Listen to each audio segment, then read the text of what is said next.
ஆனால் எங்கள் கூட்டணியினுடைய மிகப்பெரிய ஒரு பிரம்மாண்டமான கூட்டத்தை நடத்தி காட்டியிருக்கோம். எங்கள் கூட்டணியினுடைய அனைத்து தலைவர்களும் மேலே ஏறி உங்கள் கண் முன்னாடி நீங்கள் பார்த்துட்டீங்க. 100 ஏக்கரில் ஒரு பெரிய தொழிற்சாலை தொழிற்பேட்டையானது உருவாக்கப்பட்டிருக்கிறது. இந்த ஊரில் மட்டுமே இந்த நம்மளுடைய தேசிய ஜனநாயக கூட்டணி ஆட்சிக்கு வந்த பிறகு மட்டுமே 6000 பேர் நேரடியாக அரசு பணியாளர்களுக்கு போயிருக்காங்க. நேரடி பணி நியமனம் செய்யப்பட்டிருக்காரு. டிரான்ஸ்பரன்சி மெரிட் மூலியமாக இங்கே இருக்கிற இளைஞர்களுக்கு வேலைவாய்ப்பு கொடுக்கப்பட்டிருக்கிறது.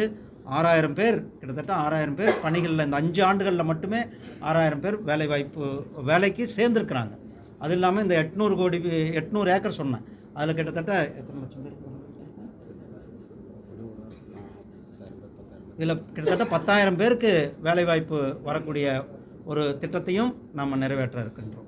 பிரதமர் அவர்கள் ரொம்ப கவனமாக இருக்கிறாருங்க. நீர்வழி போக்குவரத்தை ஊக்குவிக்க வேண்டும் என்பது இந்த பட்ஜெட்டில் சொல்லியிருக்கோம். எங்கெங்கே ஃபிசிபிலிட்டி இருக்கோ, எங்கெங்கே வாய்ப்புகள் இருக்கோ, அங்கெங்கெல்லாம் நிச்சயமாக 2047க்குள்ளே 12% இந்த நீர்வழி போக்குவரத்தை, அந்த பொருள்களை கொண்டு போவதற்கான இப்போ பங்களிப்பை நீர்வழி போக்குவரத்து கொடுக்கும் என்பது அதற்கான சாத்தியக்கூறுகள் எங்கெங்கே இருக்கோ அங்கங்கே பண்ணப்படும். நீங்கள் சென்னை மட்டும் இல்லை, இப்போ ஒரிசாவிலிருந்து ஆந்திரா, தமிழ்நாடு, கேரளா ஒரு மிகப்பெரிய ரேர் எர்த் காரிடாரானது வர இருக்கிறது. இந்த பட்ஜெட்டில் சொல்லப்பட்டிருக்கிறது. ஸோ அந்த காரிடார் வருவதன் மூலம் இந்த பகுதியினுடைய முழுமையான போக்குவரத்து மேம்படுத்தப்படும். அது ரோடு போக்குவரத்தாக இருக்கட்டும் அல்லது ரயில் போக்குவரத்தாக இருக்கட்டும், ஈசிஆரினுடைய ஒரு மிகப்பெரிய அளவில் வளர்ச்சியை நாம் எதிர்பார்க்கலாம். ஒரு மிகப்பெரிய காரிடாரே வர இருக்கும்போது ஆட்டோமேட்டிக்காக இப்போ பெரிய ஹைவே வரப்போகுது. ரயில் நெட்வொர்க் நம்ம இணைச்சிருக்கோம்.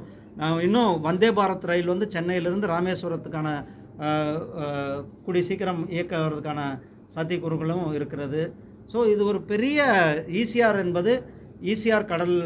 ஈசிஆர் மார்க்கம் என்பது ஒரு பெரிய அளவில் 2047க்குள்ளே ஒரு மிகப்பெரிய ஒரு வளர்ச்சி அடையும். நாம் தேர்தலுக்காக பட்ஜெட் தயாரிப்பவர்கள் அல்ல.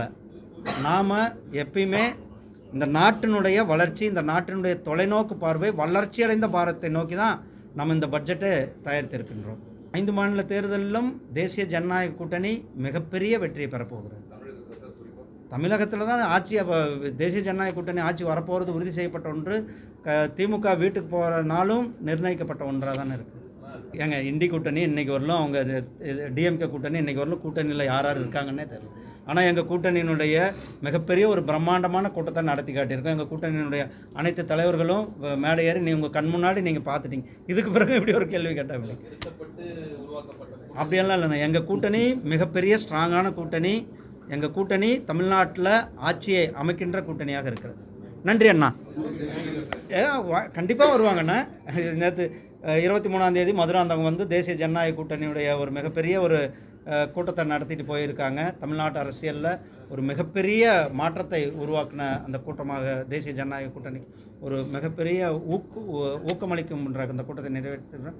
இன்னும் சென்னை தமிழ்நாட்டுக்கு வர இருக்கிறாங்க, பாண்டிச்சேரிக்கும் வர இருக்கிறாங்க. என்டிஆவில்லையாண்ணா, என்டிஆனுடைய இது நாங்கள் வரும்னு சொல்லியிருக்கோம். எது வருதுன்னு பார்ப்போண்ணா.